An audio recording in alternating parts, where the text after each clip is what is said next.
Rub-a-dub-dub, get your ass in the tub, because it's time for the Bathtub Book Club!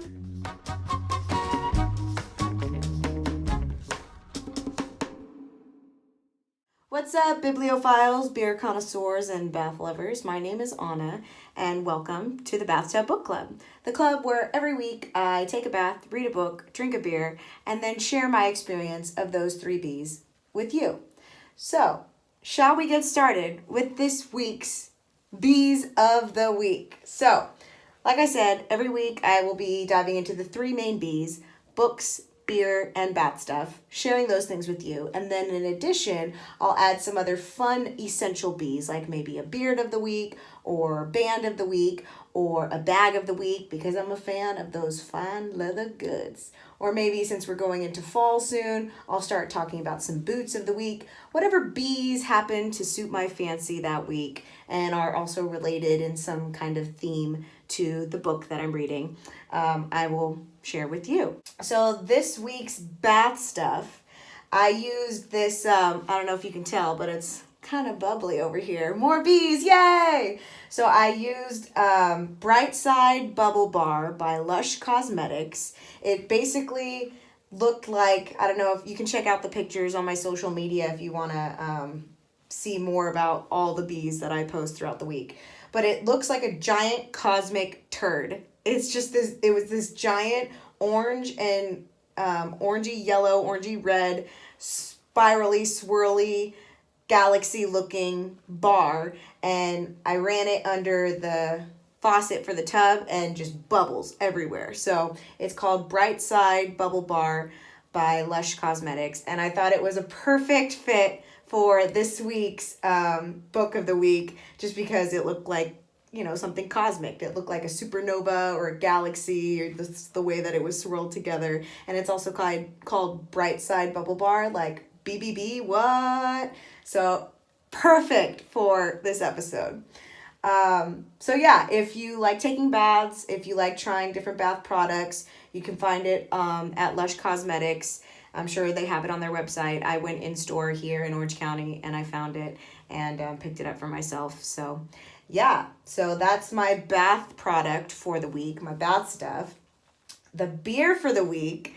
Okay, I'm just very excited about all the things I found for this week's episode because they're all just so perfectly like paired and matched for each other. It was like some cosmic power had come in and like divinely intervened for me to find these things and pair them together for this week's episode.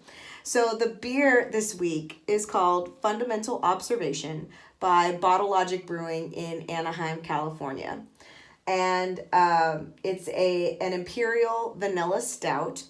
Let me read the description for you, because when you hear the description, you're going to be like, oh, damn, this description, this beer was totally made for this week's book. It's amazing. So let me read the description, and then we can celebrate the beauty and the perfectness of this beer with this week's book. By the way, just to preface this week's book of the week is Astrophysics for People in a Hurry by DeGrasse Tyson. So now that you have that context, let's read the beer. All right. So, Fundamental Observation is a BA Imperial Vanilla Stout aged with Madagascar vanilla beans in a blend of bourbon barrels. Even more B's, my favorite. Beans, blend, bourbon, barrels, yes. It is, it is 13.5% alcohol, you guys. Cheers to that.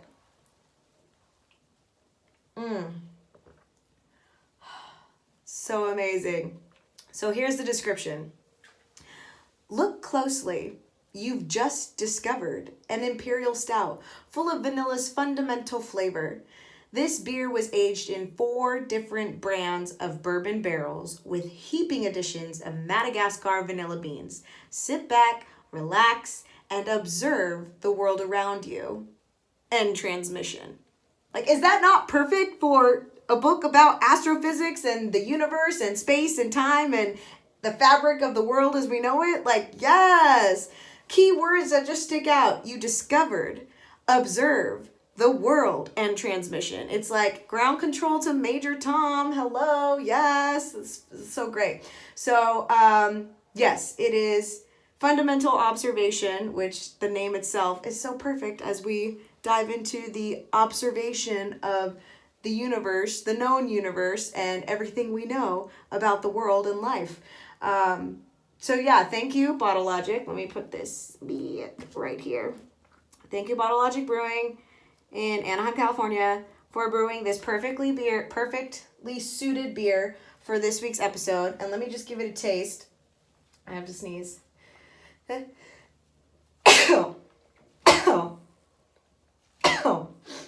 Excuse me. Okay. So let's go into the flavors and the smells of this beer. It's a very dark color, very dark, very rich, very deep. And oh man, you guys, that smell, it's got that like that barley wine kind of smell, that winey kind of smell. It's good. You can smell like the fumes coming off the top of this beer are amazing. Superb. As Ernest would say, superb. Hilarious. Okay, not going to get into that. All right, but it has a great smell. And before, when I first poured it, it had a very nice head to it. And the flavors...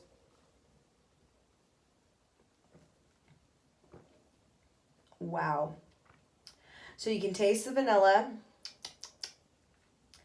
You can taste the alcohol. Bourbon barrel aged beers.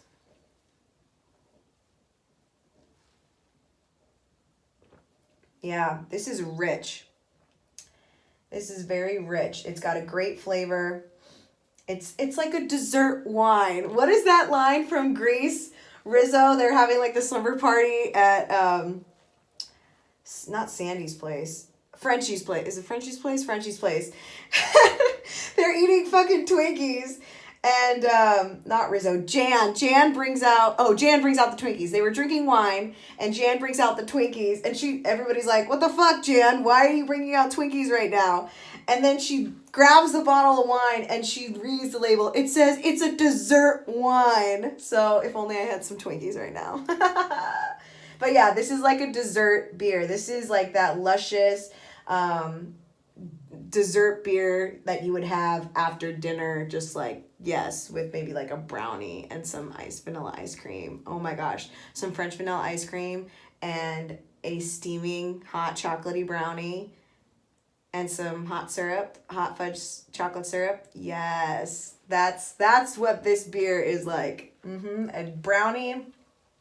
A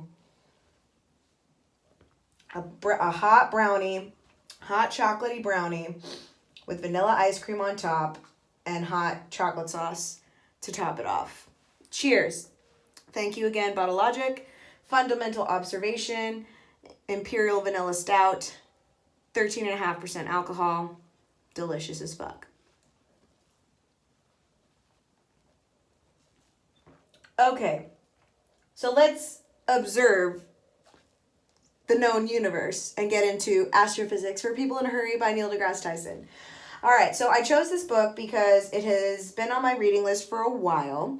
And the reason it was on my reading list to begin with is because I love the cover. Look at this. Look at how artistically beautiful this cover is. If that doesn't draw you in and capture your attention, you might be dead inside because it is beautiful. It's gorgeous. It's like such a picturesque moment of being out. It's like, I imagine being out in like Joshua Tree or in the desert or maybe in Iceland watching the Northern Lights, and you're just out there in the dark, no lights anywhere, and you see this gorgeous, beautiful, just galaxy, Milky Way, whatever it happens to be, and you're just in awe of the colors, and you're in awe of, it's like that, it creates that pensive moment of smallness and humility of like thinking about your place in the universe and how small and insignificant and minute you are in comparison to the expansiveness of everything that is out there. So I loved the cover. It was very captivating, and so I had to read it. I haven't read any of Neil deGrasse Tyson's other books, or the only thing of his that I'm familiar with is I've seen a couple episodes a few years ago of his episode The Cosmos that he did for Netflix or on Netflix. So that was basically like my introduction to Neil deGrasse Tyson. And reading this book is very conversational. Other than a couple chapters where he goes into more technical lingo, it's still very accessible. That's like the if I could describe this book in one word, I would say accessible. It's very accessible for the layman, for anyone who isn't an astrophysicist, to just gain a better understanding, a very general, basic understanding of how the universe came to be and what we know about it and things that have been discovered and how they were discovered, and the way they were discovered, the science behind it. So it was very accessible. It was very cool. I was just, my mind was blown the whole time. I was just like learning so much and was just blown away by like, what? No way, that happened? Like, holy crap, that's so cool. Or, oh, that makes so much sense. Or, whoa, that's like fan-freaking-tastic. It was very cool, very eye-opening, learning more about our place in the world and how small our place in the world really is. So let me take a drink, and then I'll go over some of the quotables and standout moments, my favorites from reading this book.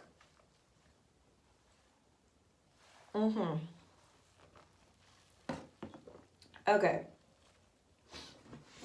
So, come here. All right, so let's start off from the very beginning of the book. Very opening line. I'm sorry. He throws out this number, and I was like, the universe was created 14 billion years ago? 14 billion years ago, you guys.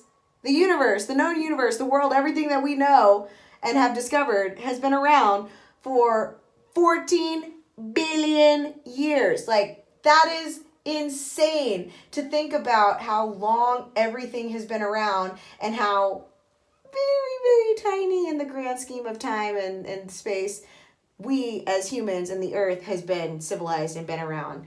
And then it was also a little upsetting too, because he says,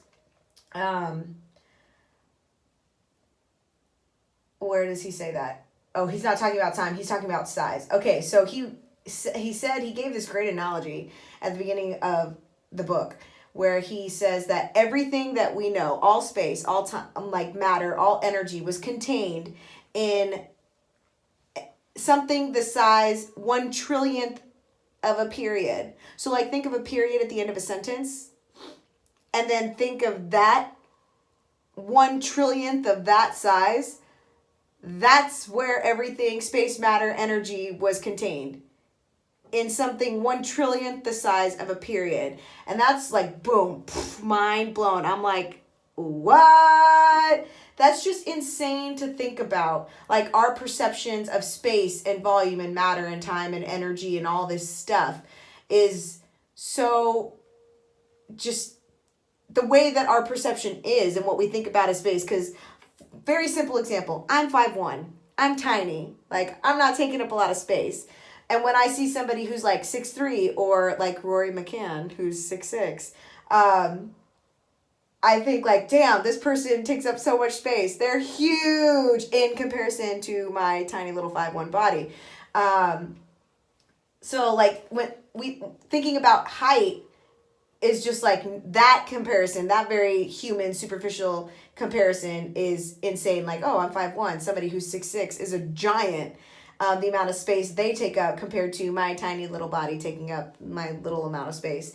So like comparing that to the universe and how everything we know was once contained in something the size 1/trillionth of a period, that is insane. That's just like insane to think about. And when you think about the amount of energy that was contained in that small space, holy fuck. Like I can't even wrap my head around it. That's insane. That's mind-boggling. So right off the bat, opening this book, my mind is just blown, and I'm just like, I'm intrigued. I'm engaged. Boom, right away. It's like, okay, well, tell me more, Neil deGrasse Tyson, because you've already blown my freaking mind. What else are you going to pack into this book? So he talks a lot about how, what if everything that we know is just a computer simulation by like some super intelligent alien species? And I latched onto that and I was like, yes. What if it's like OG Men in Black, not the new reboot, OG Men in Black with Will Smith and Tommy Lee Jones? What if it's like OG Men in Black, where the entire movie they're chasing after this cat to get a galaxy to return to whatever super alien life form so that Earth doesn't get destroyed. And then once it's returned to its super alien life form, the galaxy is just a teeny tiny marble in a bag of other teeny tiny marbles held by this giant alien species. And it just like brings into this creative perspective of size and significance and our place in the world. It's just, again, that humbling moment of, damn, we think we're so big. We're out here like walking around with our swag, acting like we own this bitch, and we own nothing. We are a speck. We are not even a speck. We are like 1/1,000,000th of a speck. Like, we're nothing. And I think it's hilarious that would be kind of cool. Like, when you think about the afterlife, like, what is after this? Like, what is out there?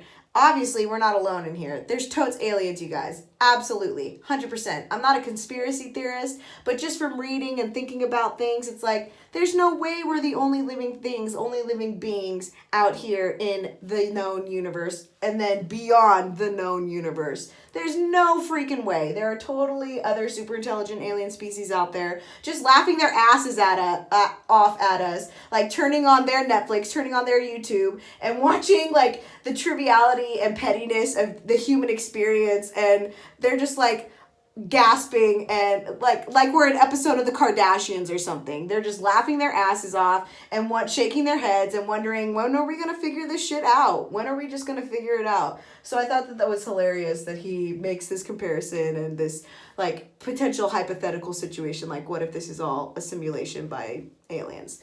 So I thought that was pretty awesome. So that was the first chapter. The first chapter, he just goes into how the universe, how the world was created. The second chapter was a much easier read, way more conversational. He just talks about, more about the universe and how it's all put together and things like that. Chapter 3, he gets to everything is energy. Like that's the summary for me for chapter 3. Everything is energy, you guys. The universe, matter, life, us, it's just a distribution of energy arranged in a specific way that shapes our existence. And as somebody who totally buys into and believes in the whole manifestation and energy and the universe and the power of belief and all that stuff, and how your vibe attracts your tribe, all those barfable one-liner moments. Yeah, this, to have it kind of in a sense, not directly confirmed, but indirectly confirmed by an astrophysicist that everything is energy. It's like, duh. If you're around shitty people in your life, what kind of energy are you vibrating? What kind of frequency are you existing in that keeps drawing you to or attracting people to you who also vibe and like vibrate at that frequency of energy? So it was just kind of like this cool, relatable moment of indirect confirmation that everything is energy and everything that is happening in our lives is a reflection of our energy and the kind of vibes we're putting out into the world. So take that with a grain of salt. That's just my interpretation of my existence as a human being on this planet. So take it as it is and for what you will. Let's see. So then, oh my gosh. So in chapter 3, he keeps referring to the universe as, like, he keeps making the analogy, the comparison that the universe is just an opaque soup. And every time he started talking about the universe being an opaque soup, I'm thinking of like protons and electrons and photons of being like different spice ingredients in like miso soup or pho soup or like some chicken noodle soup. And then I just got really hungry and I really wanted soup. So apparently the universe is like an opaque soup, you guys, full of all these delicious spicy ingredients, and they're called photons and protons and electrons, and it makes me want soup. So there you go.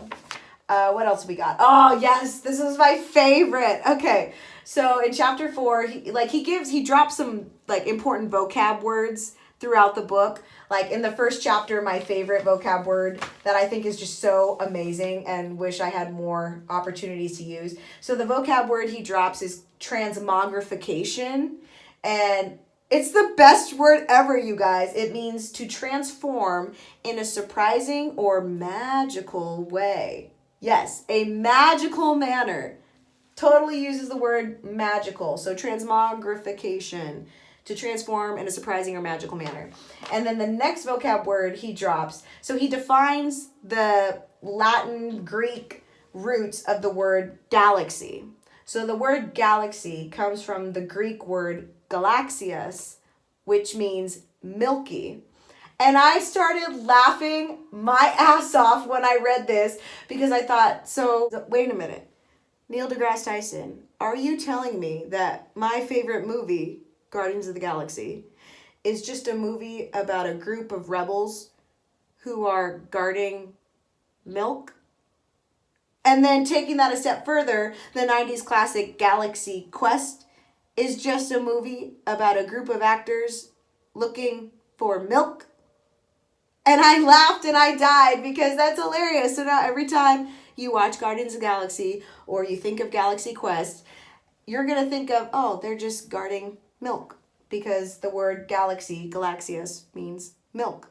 So that was hilarious. I died, and I need to drink to that because cheers to guarding milk. They talk about not crying over spilt milk, and here we are guarding and searching out in the known universe and space for milk. Hilarious. Very literal, I know, but hilarious nonetheless. Okay. Let's talk about distance. So he drops these numbers where he's talking about light years. 1 light year equals 60 trillion miles. 60 trillion miles. And our closest neighboring galaxies are 180,000 light years away. So if 1 light year equals 60 trillion miles and our nearest galaxy is 180,000 light years away, that's like 180,000 times 60 times 10 to the 13th equals 10.8 times 10 to the 19th miles away. That's like 19 zeros, you guys. 19 zeros. That's more than trillions of miles away. That's insane. Like, thinking about how expansive the universe is, how little we know about it, and how much else there is out there. It's like, it's awe-inspiring, and it's kind of scary. It's like, damn, there's a lot more out there, and we're just occupying this teeny tiny little space in our corner of the universe. So I thought that was amazing. Like, wow. That's pretty much the word for everything in this. Wow. Like, that's all I can say. Wow. Like, wow. Like, wow. Like, wow. Cool. So, interesting fact that kind of blew my mind. Again, another mind-blowing moment. So he talks about Einstein. R.I.P. B. Einstein. So he talks about Einstein and how much crap Einstein got for the existence of this thing he predicted. So he says Einstein's predicted the existence of gravitational waves like 100 years ago, 100 plus years ago. So he predicts the existence of these waves. Everybody else says, dude, you crazy. You don't know what you're talking about. Like, yeah, you have no way to prove that. You're just like speculating or pulling stuff out of your ass at this point. So he predicts this thing. nobody gives him any clout, any credit for it, or any put any stock in it because they can't prove it. They don't have the technology to prove it yet. And then a century later, so we're in like 2000s, we're in the 21st century at this point. A century later, technology is invented days before these waves, which had been already traveling for billions of years, and they're detected. So it's like Einstein predicted this thing. These waves are out there. They've been traveling in our direction for, billions of years already.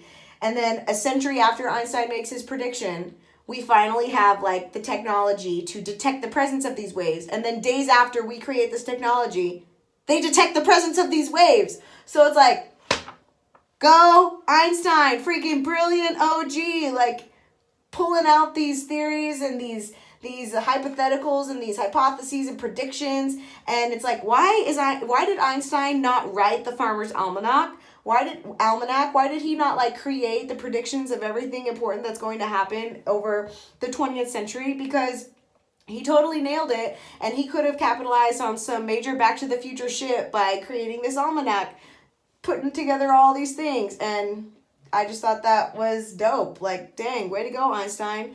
Guy's a genius. And it's just another example of how geniuses are misunderstood. People in their own time don't appreciate them or value them or accept their ideas because they seem so freaking out there, whether it's Einstein or freaking Galileo saying that the whole gravity thing and saying that the earth revolves around the sun instead of the sun revolving around the earth, like the heliocentric as opposed to the whatever centric thingies, you know what I'm talking about. Like stuff we learned in science class in like 8th grade.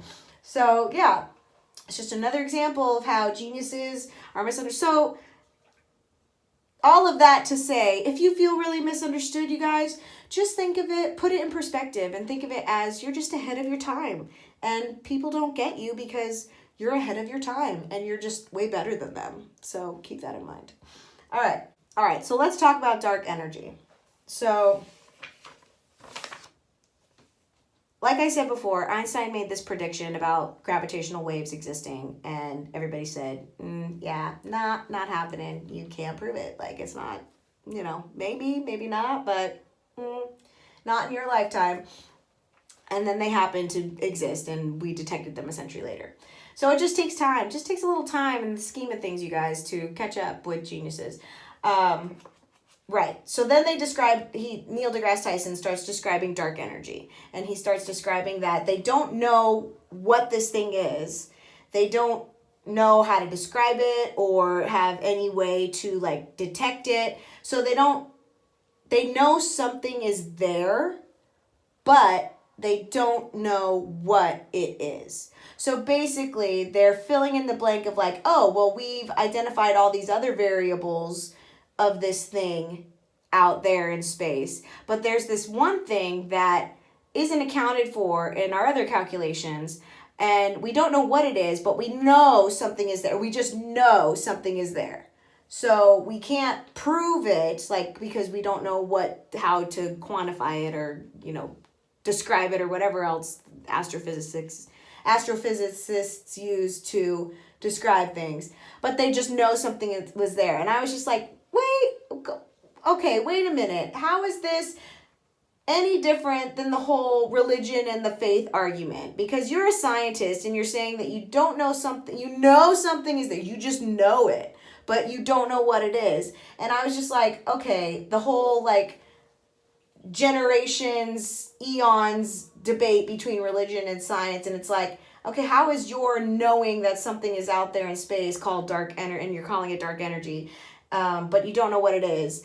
How is that any different than religion and the whole faith argument? And so my like internal argument, like dialogue discussion that I was having with myself and Neil deGrasse Tyson in my head. So I asked that question, how is that any different than religion and the whole faith argument? And his response is, because we use science. And science is a set of universally accepted, mathematically proven principles. And my retort to that fictional response from him is, okay, well, who created these principles? Men created these principles, right? And isn't it just men who assigned value to these symbols and numbers and words that gave them some kind of inherent meaning in society that then led to them being universally accepted by other people in society? So it's like, is not the basis of religion or any belief system for that matter. It's like you have a set of principles or ideas or experience-based evidence or, you know, a book that somebody wrote, whatever it is, and it's adopted by a large group of people to explain and attempt to comprehend phenomena that is otherwise beyond the scope of our human understanding. Like, isn't that the same freaking thing? Because it's all in an effort to answer the question, how did we get here? How did all of this come to be? What's the meaning of life? And it's like, it's the same fucking thing. It's like, it's all, whether it's science or religion or worshiping the lizard god Zorb, like, it's all an attempt to provide some kind of semblance of comfort and certainty in an otherwise uncertain world. Religion, so this is my perspective on the whole thing. Religion was the answer to unexplained, unknown phenomena in our primitive stages of our human evolution, right? Because we lacked the technology and we lacked the intelligence, like the brain power, like understanding to explain what we were experiencing. So we would just chalk it up to, oh, it's the rain god, or it's the sun god, or it's the god of death, or whatever, like this other being, because we didn't have technology and intelligence to explain these phenomena. But now that we have more advanced technology, and as technology has become more advanced throughout our human evolution, we're able to explain what we experience with the use of science. So instead of it being the rain god, we can explain that, oh, when clouds collect a certain amount of this and that, it like makes them pour water, like, and that's definitely a very scientific way of describing rain. Like, clouds get super, super lumpy and really dark and heavy, and they just need to alleviate themselves. Wow, that brings out a whole new meaning to, like, what if clouds are actually like beings, like sky beings, and every time they rain they're just like alleviating themselves all over us. They're pissing all over us, you guys. Whoa, blew my freaking mind. Blew my own freaking mind. So back to what I was saying. Religion was a way to describe things we couldn't understand, didn't have the technology or the intelligence to describe or explain or put words to, so we just chalked it up to Zorp the lizard god. But now that we have that technology, and as our brains have become more complex and able to understand more complex things, we explain what we experience with the use of science. So whichever one you prescribe to, religion or science or religion, it's just a way to explain our existence in the world. It's just a way to understand. It's a tool. They're tools, you guys. More tools for us to understand our place in the universe, how the world works, to try to justify or make sense of crazy things that happen that we can't, like, our just consciousness cannot comprehend or cannot make sense of in some way. Like, it's so mind-boggling that we have to create some kind of structure or principles or ideas to make sense of everything. So that's my take on that, and that deserves a drink. Cheers.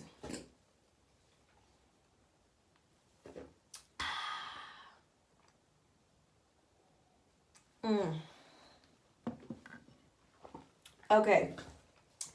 And anyways, all of this is just leading up to the grand finale of us winning the game of life by leveling up our collective consciousness and beating the big boss Bowser, aka whatever super intelligent alien super species is out there. So they're the big boss Bowser, and we're going to finish this artificial simulation we've been living through since the dawn of our time.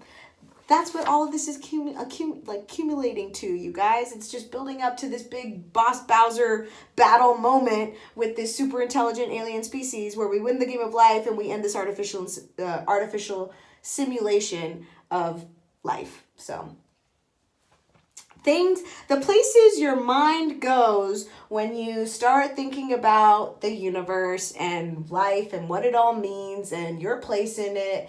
And, does anything matter? Does nothing matter? Like, these are the kind of questions that will come up, at least that came up for me while I was reading this book. Cool. So,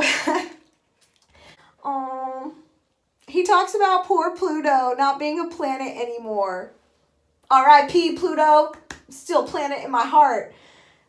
Pluto is a planet. I will not get over it. You want to know why? Because we were taught that Pluto was a planet when we were in like 2nd or 3rd grade, and that shit sticks. Shit you learn in your formative years, elementary school, that shit sticks. It's the reason why I thought bathing suits were called bathing soups for so long, because you hear something and you latch onto it, and your little child, innocent like mine, just cannot get over it, and like you take it as fact, and that's the way that it is.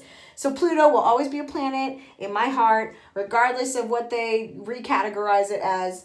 So Pluto, I got your back, man. I got your back, 100%.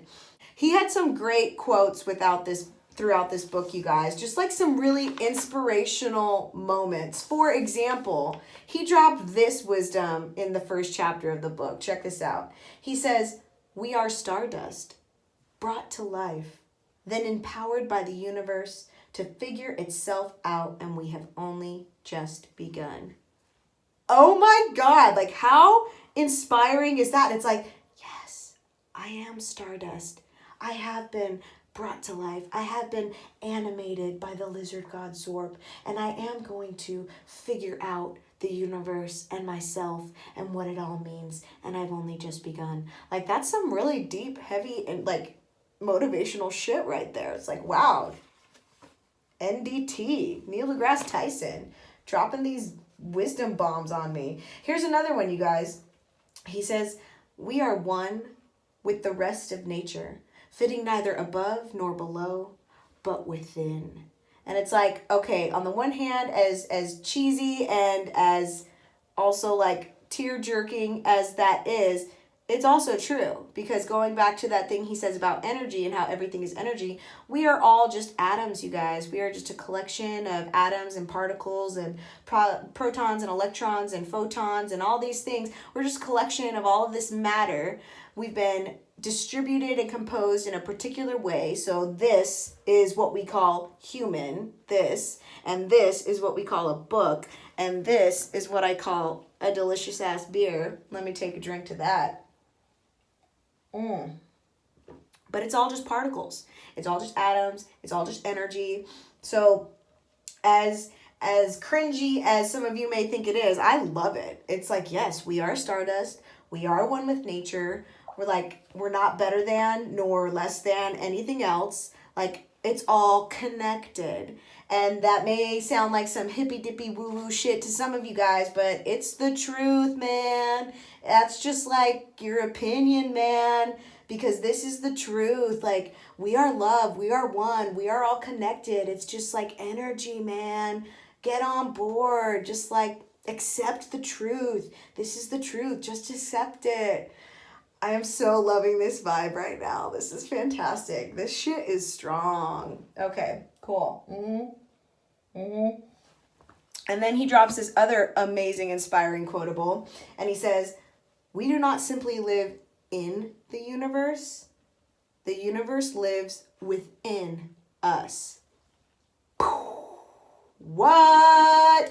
Which again is also true, because we are composed of the same particles, molecules, atoms, whatever the appropriate scientific term is, that they find out in the universe.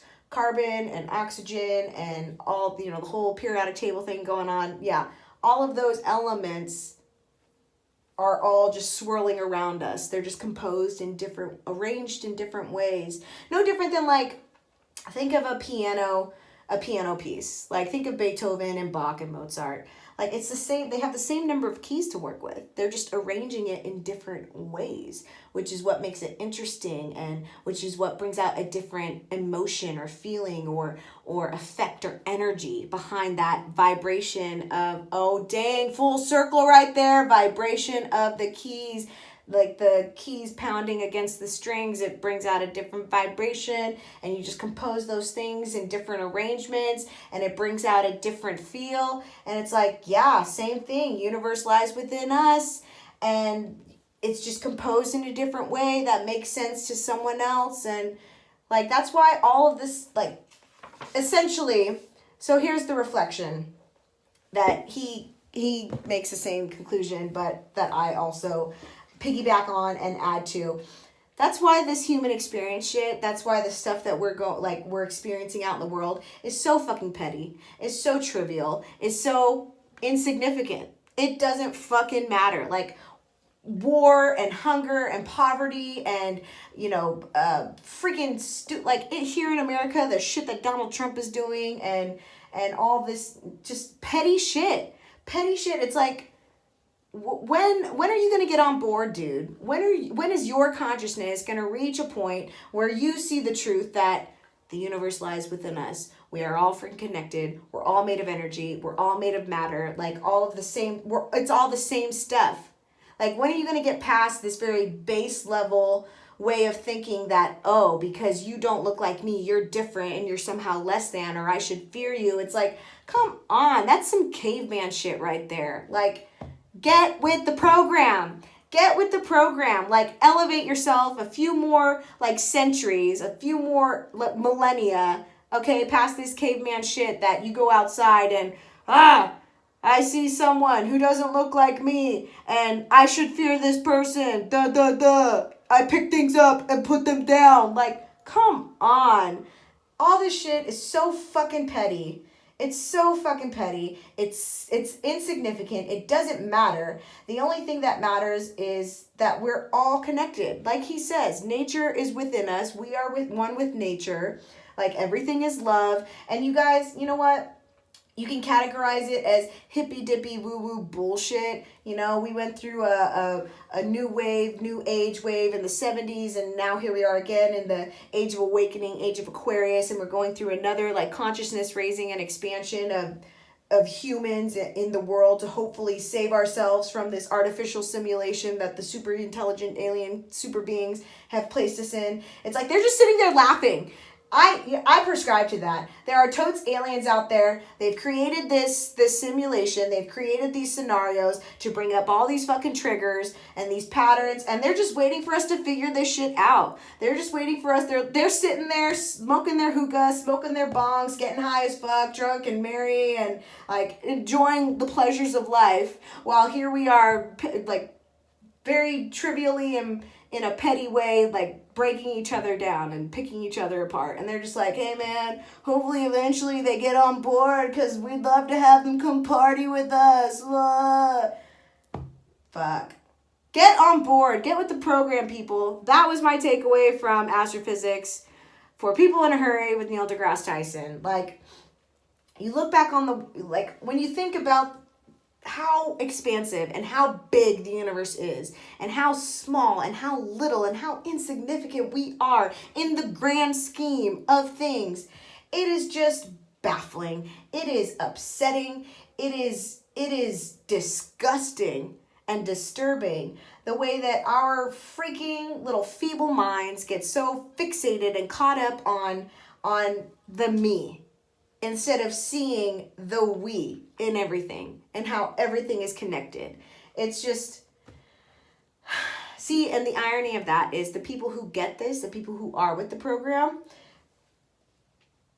they get it. They're with the program. They're sharing love and generosity and the true love and generosity. Not that superficial fake crap where they talk about being good people, but really they're just getting great tax breaks and have a really well-curated stock portfolio to show how good of a person they are.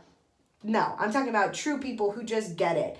Like, they're genuine, they're generous, they understand, they have like a very abundant mindset. They aren't living in a place of fear. They just give and they live their lives and they have so much to offer. And meanwhile, like, those aren't the people who are causing problems. The people who are causing problems are the idiots still living in that caveman mentality of thinking like, oh, you're different, you're the other, we should fear you, we should destroy you. Brrr. So until they get with the freaking program, we're just going to be repeating these same patterns, these same behaviors, history will repeat itself over and over and over again. However many times we need to repeat these fucking events until eventually we finally get it, and all of this dark energy, as I'm going to call it, all of this negative energy, and all of this just very low level of thinking has been eradicated and just like erased from our existence. But then again, what if it's not? What if it doesn't go away? Because as he describes in the book, there's like a balance to everything. There's like, you need to have dark energy and you have the light, as he calls it, describing different things that have a certain like radiance to them. And it's like, wow, isn't that a reflection of life? You have to have that balance. So are we ever going to eradicate or grow beyond these basal levels of thinking, these very diminutive and destructive ways of thinking? Oh, because that was another thing. He said that destruction is a form of creation. And it's just like, damn. So you have to have destruction in order to create the new. You have to have death in order to have a rebirth, to have life. You need to go through those shedding of layers and old selves and all of these things in order to reach clear space and purge to reach a new way of being in a new space. So maybe we're just going to be like snakes, shedding our skin every few centuries, every few millennia, until, maybe we're just going to be repeating these things forever and ever and ever. God, I hope not, because I would very much just be sitting on a yacht, drinking, naked, out in the middle of the ocean all the time. How dope would that be? You don't have to worry about where your next meal is going to come from, or things like war or poverty or hunger or getting hit on by gross dudes at a bar. There's just respect and love and understanding, and everybody gets it. Well, until then, that was this week's episode of the Bathtub Book Club, an existential crisis in the making. If you enjoyed this episode, please join the Bathtub Book Club. You can find me on Instagram, Facebook, and Twitter at the Bathtub BC. And if you want to be a member of the Bathtub Book Club, you can find me on patreon.com/the Bathtub Book Club. And you can participate in a members only weekly book club meeting where we talk about the book, we share our love for the beer, we go over some self-care bath stuff together, and we go over all of this, like pretty much everything that came out of the spew that came out of my mind in this episode. That's what we'll get to talk about in our members only book club meeting. We'll get to share our own personal perspectives, and we'll get to debate, and there'll be a dialogue and a discussion of the things that came up for you. And I would love to hear what came up for you while you were reading this book. Did you also go to that place in your mind of thinking that this is all just a simulation and the aliens are laughing at us and the lizard god Zorp is the one lording over us all? Or did your mind go somewhere more literal or more general, or wherever else? Where did it go? I'd love to know. Where did it go? I'd love to know. I said, where did it go? I'd love to know, yo. So cool. Again, thank you for watching this week's episode of the Bathtub Book Club. My name is Anna, and until next time, cheers!